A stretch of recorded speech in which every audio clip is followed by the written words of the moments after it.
monsieur Jean-François Raynal et madame Fabienne Deves. Merci d'être présents aujourd'hui à Trèves-sur-Seine pour cette petite interview. Vous êtes donc candidat pour les élections départementales au sein d'un même binôme pour le canton de Verneuil. Et vous êtes candidat au sein du parti Ensemble pour les Yvelines, EPI.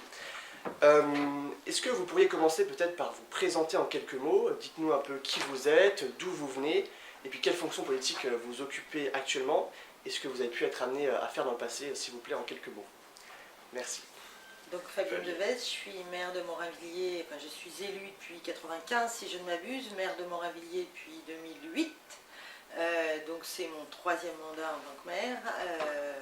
J'avais adhéré volontairement à la communauté d'agglo des Deux Rives de Seine, qui a rejoint donc la communauté urbaine GPSO en 2016, où je me suis occupée, au sein de laquelle je me suis occupée de la ruralité pendant le premier mandat et du développement économique depuis juillet dernier.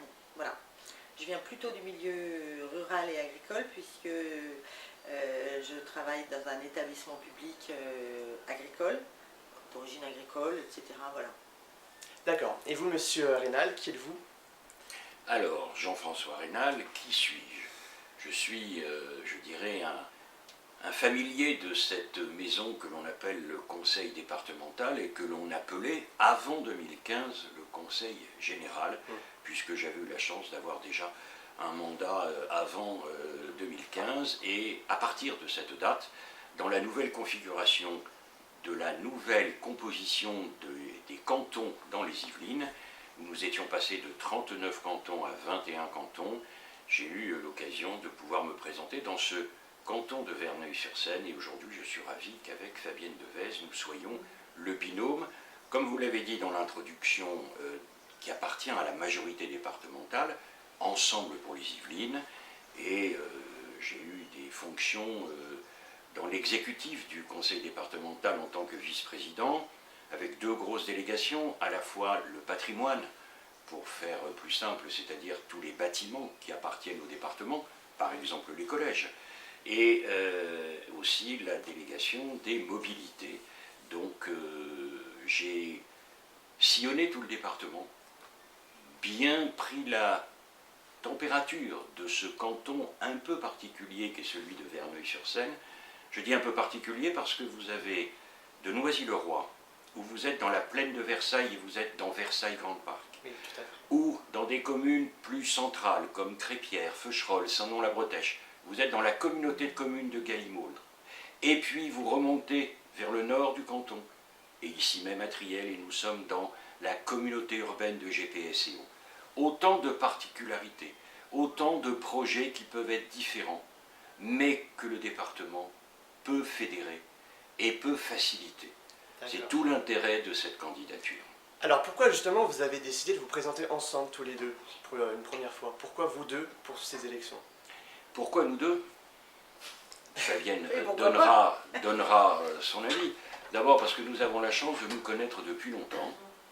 Je pense de nous apprécier, et c'est important quand on fait une équipe, et puis de constituer une équipe qui est une équipe rassemblée et qui représente justement la géographie que je viens d'aborder du canton. Puisque la remplaçante de Fabienne, c'est Marie-Agnès Bouissou, qui est de Vilaine, et que mon remplaçant est Marc Tourelle, le maire de Noisy-le-Roi, la commune qui est la plus au sud de notre canton. D'accord.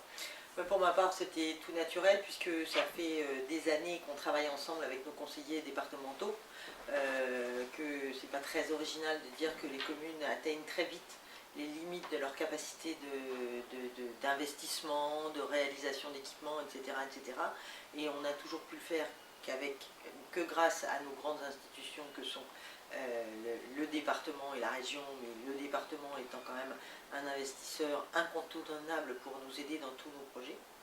Et ensuite, nous avions pris l'habitude, parce que il y a 6 ans, c'était plus compliqué parce que le périmètre du canton venait d'être largement bousculé. Oui, bien sûr.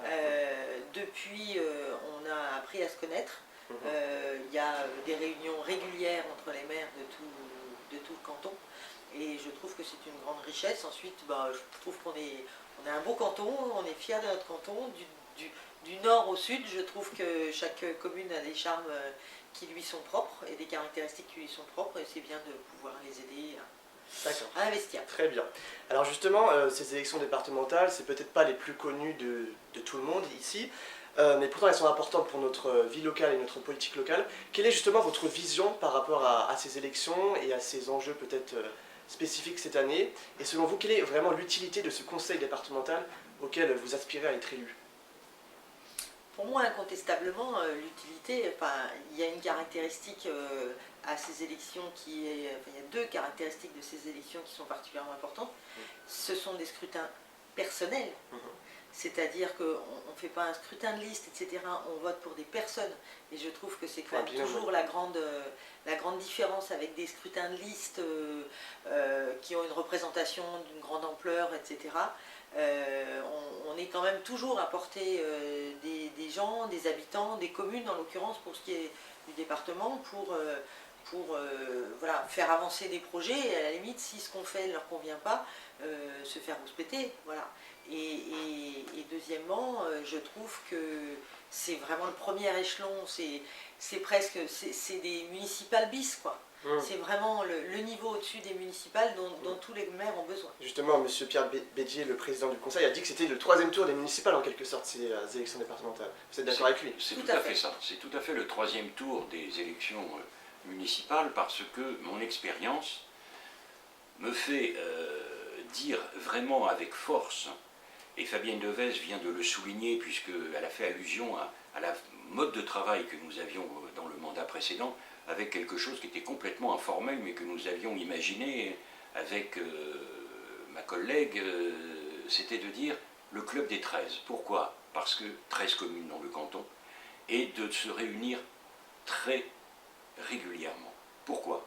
D'abord pour expliquer ce que nous faisons et tous les dispositifs ou les nouvelles actions que le département peut porter, mais aussi pour pouvoir recueillir les attentes des maires. Parce que, qu'on le veuille ou non, le conseiller départemental, c'est ses premiers témoins, ses premiers acteurs, ce sont les maires, et dans tous les domaines. Et le temps de cette campagne électorale, c'est de pouvoir raconter l'histoire au niveau de tous les citoyens que nous allons rencontrer sur le terrain, parce qu'ils ne s'imaginent pas, parce que c'est une élection qui est trop peu connue, toute la présence du conseil départemental au quotidien dans leur vie.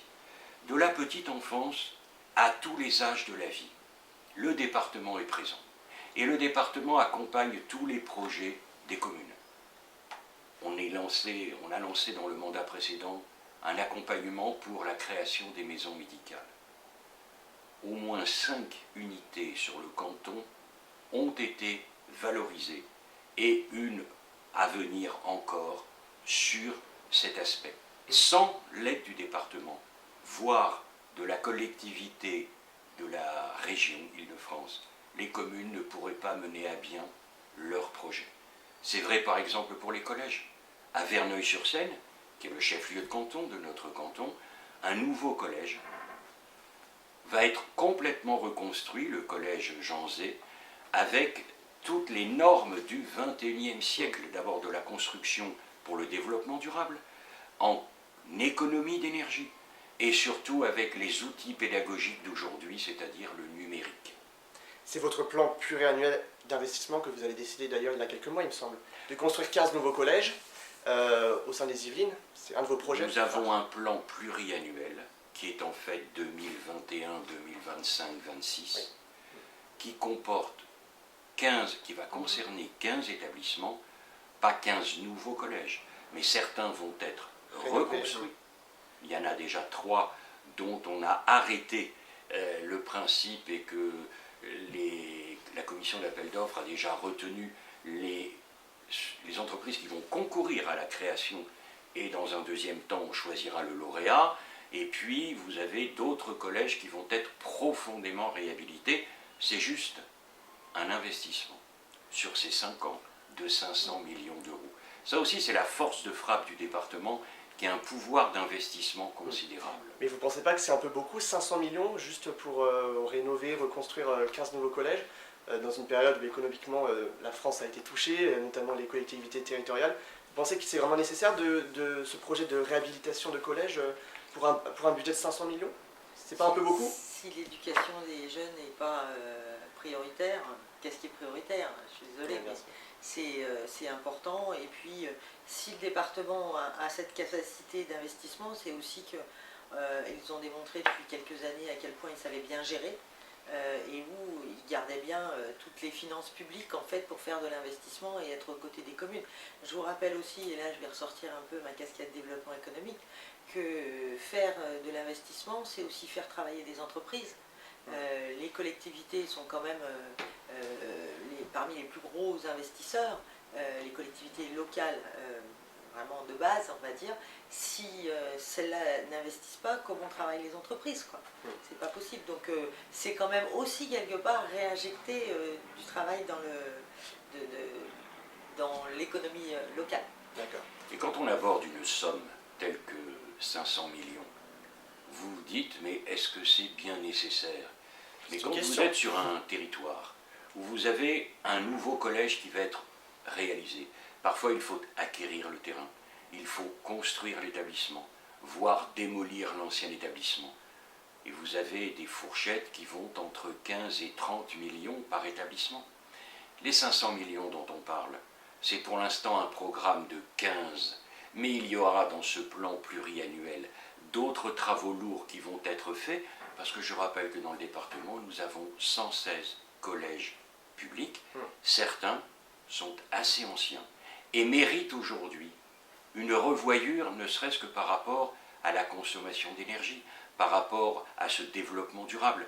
Le département des Yvelines a peut-être un défaut, mais moi je pense que c'est une super qualité, c'est l'exemplarité. Nous sommes exemplaires dans le budget de fonctionnement, on est exemplaires dans la force de frappe d'investissement et nous sommes exemplaires dans la qualité des bâtiments que nous voulons mettre à la disposition des utilisateurs.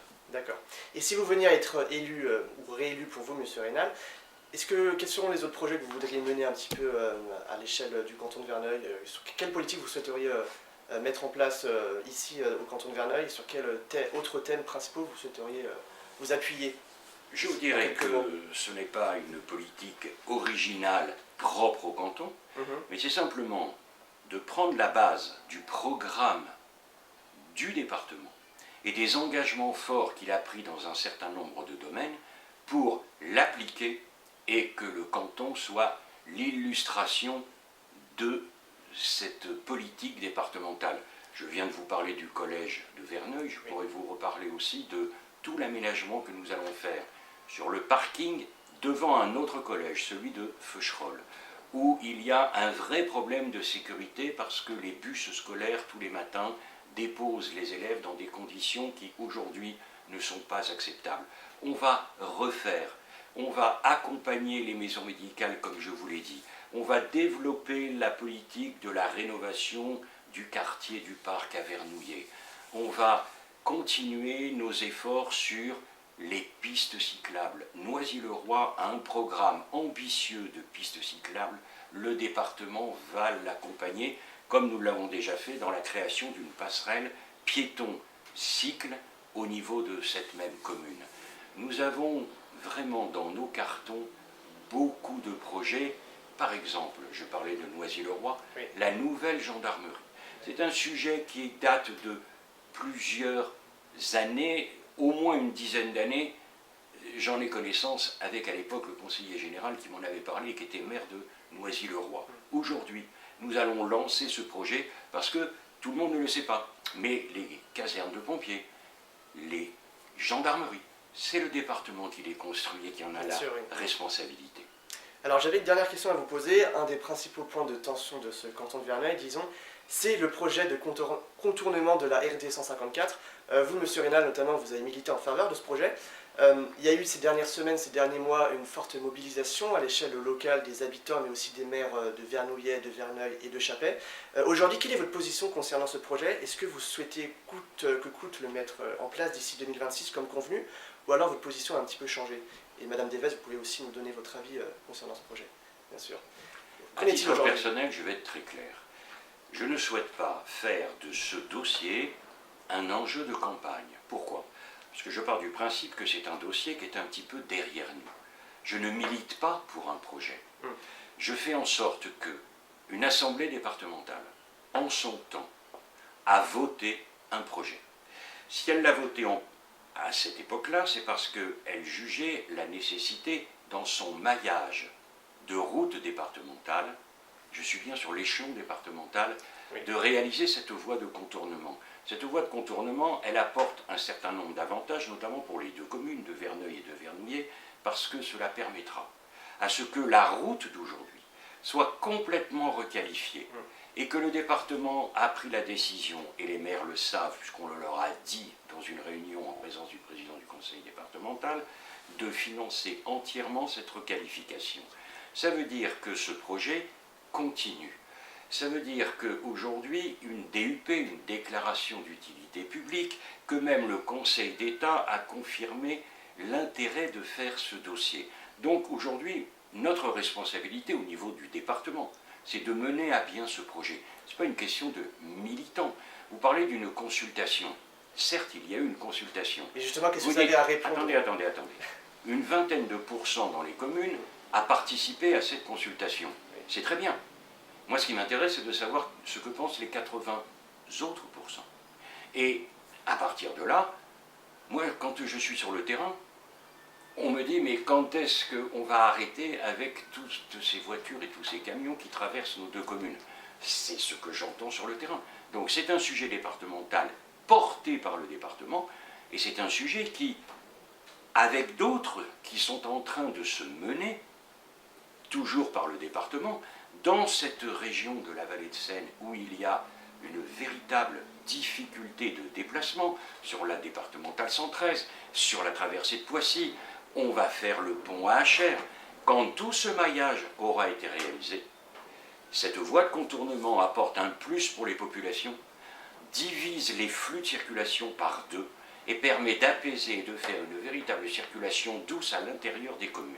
C'est ça l'intérêt du projet. Mais ça risque aussi de détruire une partie du bois de Verneuil, de mettre en péril certains terrains agricoles. Qu'est-ce que vous avez à répondre à ces personnes qui s'inquiètent de cela? Je réponds que les terrains agricoles ont été réorganisés et que les 3 agriculteurs qui exploitent dans la plaine de Vernouillet sont satisfaits de la décision et surtout de toutes les négociations que nous avons eues ensemble. Ils ont regroupé leurs terres et ils savent que demain, pour eux, ce sera plus facile d'exploiter dans cette partie du territoire que les conditions d'aujourd'hui. Ils en sont d'accord, on a négocié, on a signé des protocoles et ils ont été indemnisés, donc le côté agricole n'est pas un sujet. Le côté des bois de Verneuil, aujourd'hui ils sont avec un grand chemin qui traverse le bois de Verneuil, qui est le profil de la prochaine route départementale. Il existe ce chemin.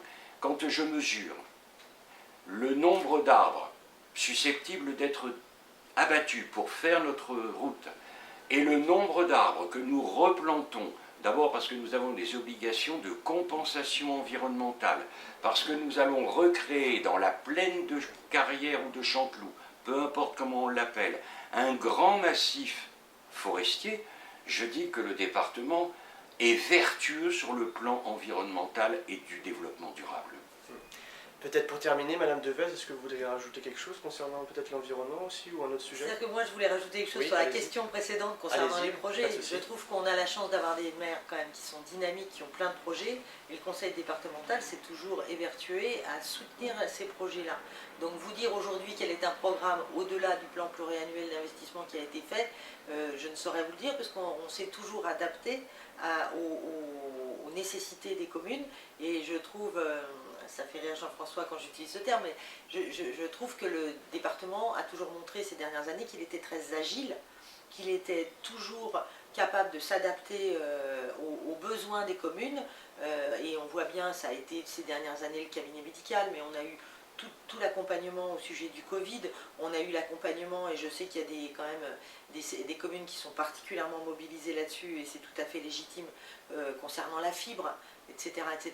Donc je pense qu'il y a une vraie politique d'équipement des communes, et j'ajouterais, parce que je trouve qu'on n'en parle pas assez, et de gestion au quotidien concernant le social, concernant la petite enfance, concernant les mobilités pour les personnes à mobilité réduite, etc. Et je trouve que ça, c'est du fonctionnement et on n'en parle jamais. Mais c'est pourtant vraiment le quotidien qui est extrêmement important pour tout le monde. D'accord. Si vous me permettez, je rajouterai juste un mot et je rapidement rebondis sur ce que vient de dire Fabienne Devez. La fibre. Le pari que nous avons fait, le département a été audacieux. Il a dit, je vais faire en sorte que le haut débit et le très haut débit ne soient pas simplement réservés à la partie urbaine du département, mais dans toute la zone rurale. Et bien aujourd'hui, toutes les communes du canton, même les communes rurales comme Davron, comme Crépierre, comme Feucherolles, sont reliées à la fibre.